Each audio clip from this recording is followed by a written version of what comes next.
Jacket म्हणजे असं अभेद्य काही गोष्ट नाही की नाही अभेद्य कोणीच मानत नाही. मला फक्त इतकंच विचारायचं आहे, तुम्ही हे आम्हाला दाखवताय जॅकेट, हे उत्कृष्ट दर्जाचं आहे. हो. This is one of the best. हो. या दर्जाचं जॅकेट करकरे साहेबांच्या अंगात होतं का? या दर्जाचं जॅकेट करकरे साहेबांच्या अंगावर नव्हतं, पण म्हणजे प्रोटेक्शन बेस्ट नव्हतं.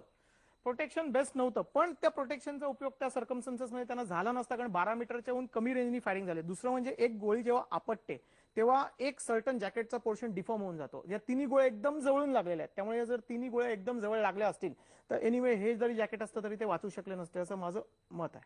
ठीक आहे, यांचं हे मत आहे. जितेंद्र आव्हाड, आता मला तुम्ही सांगा, ह्यांनी एक मत दिलेलं आहे. सरकार असं म्हणत नाहीये. सरकार म्हणतं मानेत गोळी गेली आणि पोस्टमॉर्टम रिपोर्ट आल्यावर आपल्याला कळलं की बरगड्यांमध्ये गोळ्या गेल्या. सरकार खोटं का बोललं? असं आहे की सरकारने जे सांगितलेलं आहे त्याच्यावरती सरकार आजही ठाम आहे. तुम्ही जे वारंवार सांगताय असं आहे की मुद्दा कुठे सुरू होतो? मुद्दा आता हा तुम्ही मानेवर गोळ्या लागल्या ह्याच्यावर आणलाय.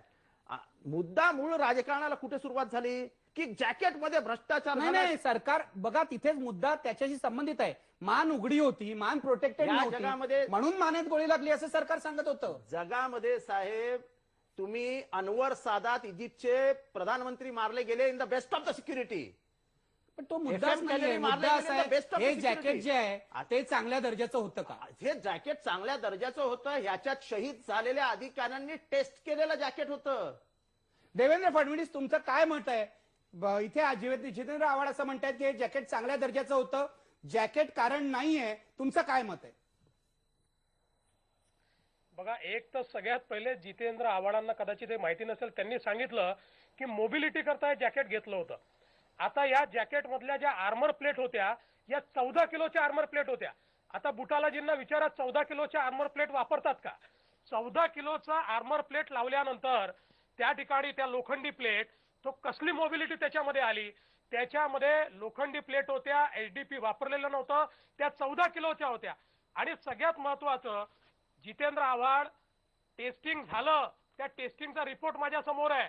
या टेस्टिंग रिपोर्ट मध्ये तुमच्याच लोकांनी 3 IPS अधिकाऱ्यांनी हे फिट नाही आहे, याच्यात काय काय प्रॉब्लेम आहे ते लिहून दिलं.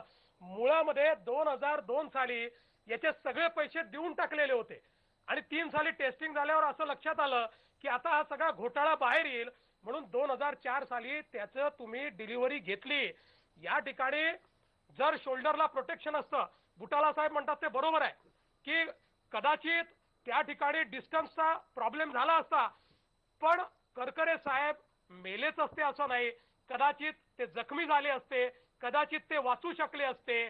आणि विषय करकरे साहेब वाचले की गेले याच्यापेक्षा महत्वाचा, अरे किती करकरेंना आपण मारणार आहोत अशा प्रकारचे जॅकेट घेऊन.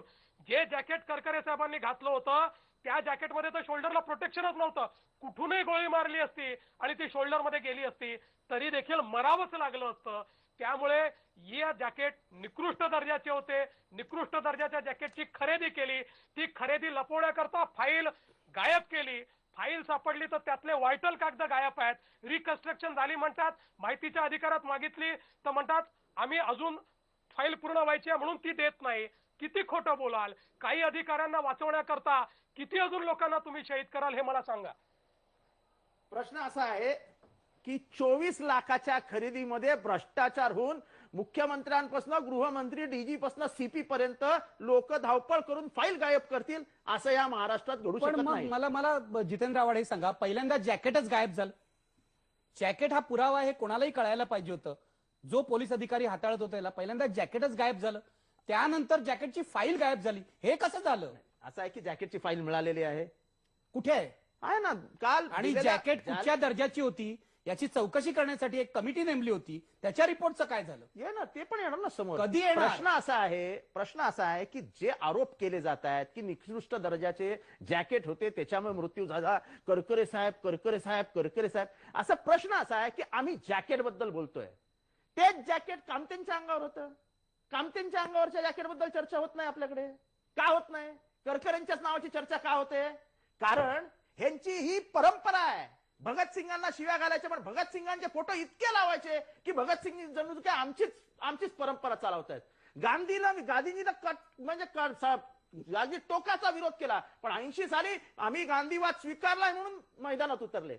ह्यांच्या भूमिकांकडे. म्हणून करकरेंच्या पत्नीनी, शूर पत्नीनी ₹1 कोटी यांचे मुख्यमंत्री जाऊन देऊन आले घरी. तिने सांगितलं तुमचे पैसे नको, कारण का तुमच्यामुळे माझ्या पतीचा मृत्यू झालेला आहे. याचं उत्तर यांनी या देवेंद्र फडणवीस द्यायला उत्तर द्या पाहिजे. तुम्ही. कसल्या भ्रष्टाचाराने याच्या नाही, गोष्टी राजकीय करतात? गोष्टींचं निश्चित उत्तर देतो मी. हे राजकीय जे मांडलं ना याचं उत्तर जो एक, करकरेंच्या पत्नीच्या भावाने रेकॉर्डवर येऊन सांगितलं आम्ही ₹1 कोटी नाकारलेले नाहीत. पहिली गोष्ट. आव्हाडांना जे मनात आलं ते बोलतात.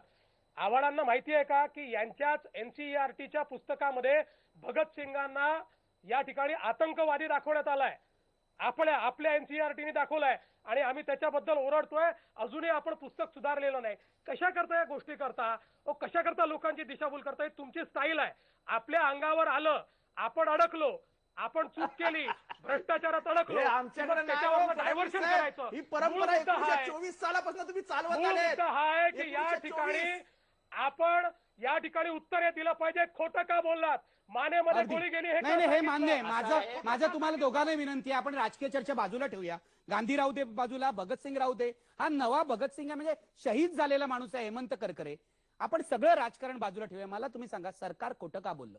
सरकार मानेत गोळी गेली, मानेत गोळी तुमचं गेलीच graphic- नाहीये. तुमचं ग्राफिक बघा ना सर. नाही नाही, बघा ग्राफिक बघा. माझ्या पडद्यावर माझ्या कंट्रोल रूमला विनंती आहे, पडद्यावर त्यांनी ग्राफिक दाखवावं. कुठे गोळ्या गेल्या ते आम्ही नेमकं दाखवतोय. बघा या गोळ्या, याच्यात मान कुठे आहे? अहो, वरती उचला ना. बघा ना. नाही नाही, तुम्ही बघा ना, याच्यातलाही रेकॉर्ड बघा ना. बघा हे हे क्या काय? मानेत गोळी कुठे या गेली? असं आहे की नाही नाही नाही, शोल्डरचा भाग आहे तो मान म्हणून समजले शोल्डर शोल्डर साहेब, मग कोण- शोल्डर हा कोण- इथला भाग आहे, शोल्डर इथला.